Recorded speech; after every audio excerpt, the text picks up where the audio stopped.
সম্প্রতি পরপর 2 দিনে বাংলাদেশে কয়েক দফায় ভূমিকম্পের ঘটনা ঘটেছে। প্রথম দফায় ভূমিকম্পের ভয়াবহতা দেশবাসীর মধ্যে গভীর এক আতঙ্ক সৃষ্টি করেছে। তবে এরপর আরও কয়েকবার ভূমিকম্পের ঘটনায় পুরো দেশবাসীর উদ্বেগ এখন সর্বোচ্চ।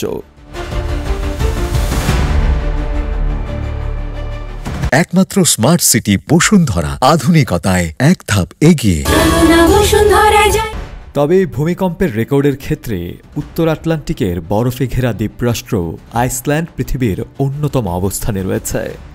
আগ্নেয়গিরি ও ভূতাপীয় বিস্ময়ের এ ভূখণ্ডে দিনে কয়েকবার কম্পন হওয়াটা এতটাই স্বাভাবিক যে স্থানীয়দের কাছে এটি দৈনন্দিন ঘটনা এবং এ নিয়ে তেমন কোনো উদ্বেগের কারণও নেই তাদের।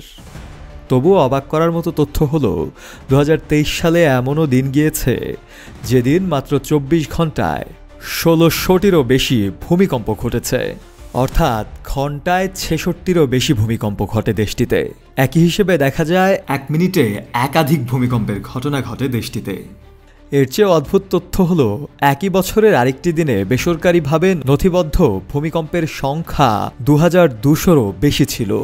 কিছু কিছু বছরে আবার 10,000-এরও বেশি ভূমিকম্পের ঘটনা দেখা যায়। তাই বলা চলে দেশটি আসলে সারাক্ষণই কাঁপতে থাকে।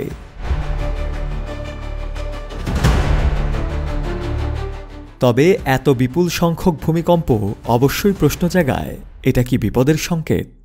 ভূতত্ত্ববিদরা বলেছেন বিষয়টি যতটা ভয়াবহ মনে হয় বাস্তবে আসলে ততটা ভয়াবহ নয়, কারণ আইসল্যান্ড অবস্থান করছে বিশ্বের সবচেয়ে সক্রিয় ভূতাত্ত্বিক অঞ্চলের একটি মিড আটলান্টিকের রিজের ওপর, যেখানে উত্তর আমেরিকান ও ইউরেশিয়ান প্লেট একে অন্যের থেকে ধীরে ধীরে দূরে সরে যাচ্ছে। এই বিচ্ছিন্নতা থেকেই তৈরি হয় শত শত ক্ষুদ্র কম্পন, যেগুলোকে সেখানে স্বাভাবিক খবর হিসেবেই ধরা হয়। তবে কিছু পরিস্থিতিতে উদ্বেগ তৈরি হয়, যেমন 2023 সালের সেই ঘটনা, অর্থাৎ 1600 ভূমিকম্প।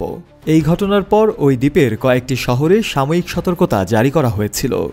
ওই দিনের কম্পনগুলোর মধ্যে 4টি ছিল মাত্র 4 মাত্রার বেশি। অনেকেই তখন আশঙ্কা করেছিলেন বড় কোনো অগ্ন্যুৎপাত সামনে এসে দাঁড়িয়েছে।